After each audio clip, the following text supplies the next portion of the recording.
জয় হরিচাঁদ, জয় গুরুচাঁদ। নমস্কার দর্শক, আজ আপনাদেরকে আমি হৃদয় রেখা সম্বন্ধে কিছু তার গুণাবলীগুলো বলবো এবং হাতের কোন রেখাটিকে বলা হয় হৃদয় রেখা এবং হৃদয় রেখাটি কেমন দেখতে হয়, তার কাজ কি, তার সম্বন্ধে আমি আপনাদেরকে ফুল ডিটেলসে আমি দেখাবো। তো এটি হলো হৃদয় রেখা। আমি কতগুলি হাতের ছবি আগে থেকে এঁকে নিয়েছি। এটি হলো আমাদের হাতের আঁকা একটি ছবি। তা দেখুন, এই যে একটি রেখা, এই রেখাটিকে বলছে হৃদয় রেখা। এই রেখাটি বুধ পর্বত থেকে শুরু হয় এবং বৃহস্পতি পর্বতে গিয়ে শেষ হয়।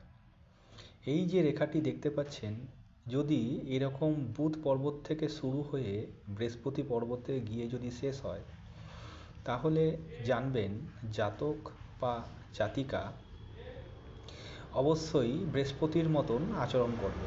বৃহস্পতি মানে কি? বৃহস্পতি মানে হলো ভালোবাসা। বৃহস্পতি মানে হলো আপনাদের শিক্ষা, মান, যশ, খ্যাতি, অর্থালাভ। তা এগুলো কিন্তু আপনাদের বিচার করবে। এবং অনেকের ক্ষেত্রে দেখবেন এই হৃদয় রেখা কিন্তু নেই। হৃদয় রেখা যাদের হাতে না থাকে তাদেরকে বলা হয় নির্জীব প্রাণী, মানে নির্জীব সে ব্যক্তি হবে অবশ্যই। এরপরে দেখুন, হৃদয় রেখা আরেকটি প্রকার হতে পারে। সেটি হলো এই রকম যে আমাদের মধ্যমা আঙ্গুলটা আছে, এটাকে বলা হয় আপনার শনির আঙ্গুল। এই আঙ্গুলের ঠিক একদম গোড়া পর্যন্ত এরকমভাবে এসছে। যদি এরকমভাবে আপনার বুধ পর্বত হতে যদি দেখেন এই শনি গ্রহ পর্যন্ত, শনির একদম কোণা পর্যন্ত যদি আপনার চলে যায়, তাহলে আপনি জানবেন যে এই ব্যক্তি, আপনার লোকেরা ভাবাবেগের দ্বারা তেমনভাবে পরিচালিত হয় না। এদের ভালোবাসা বাস্তব বুদ্ধি ভিত্তিক। এদের ধারণায় অর্থ সম্পদহীন ভালোবাসা মূল্যহীন। এবং অনেকের ক্ষেত্রে দেখতে পারবেন যে এই রেখাটি এখান থেকে এতদূর পর্যন্ত এসছে এরকমভাবে, মানে এটা আমি যেমন দেখালাম এই কর্নার পর্যন্ত, কিন্তু এই কর্নার না গিয়ে এই মিডিল পর্যন্ত দেখবেন এরকমভাবে এসছে।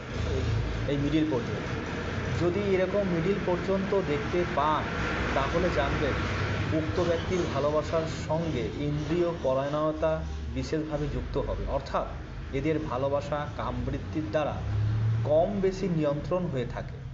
যদি ওই হাতের যদি শুক্র পর্বতটি, মানে হলো এই যে শুক্র পর্বতটি যদি লালচে আভাযুক্ত হয়, তাহলে জানবেন এদের ভালোবাসা কামবৃত্তির দ্বারা বিশেষভাবে নিয়ন্ত্রিত হয়ে থাকে। আরেকটি দেখাবো সর্বশেষ, যে হৃদয় রেখা। এই রেখাটি দেখতে পাচ্ছেন, তিন মুখী যদি এরকম হয়ে থাকে, তাহলে জানবেন যে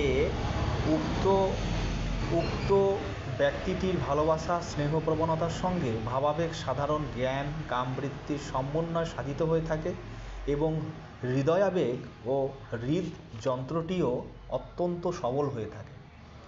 হৃদয়াবেগ সংযত রাখার জন্য এক্ষেত্রে উত্তম শিরোরেখা এবং বলবান অঙ্গুষ্ঠ যুক্ত আবশ্যক হওয়া দরকার।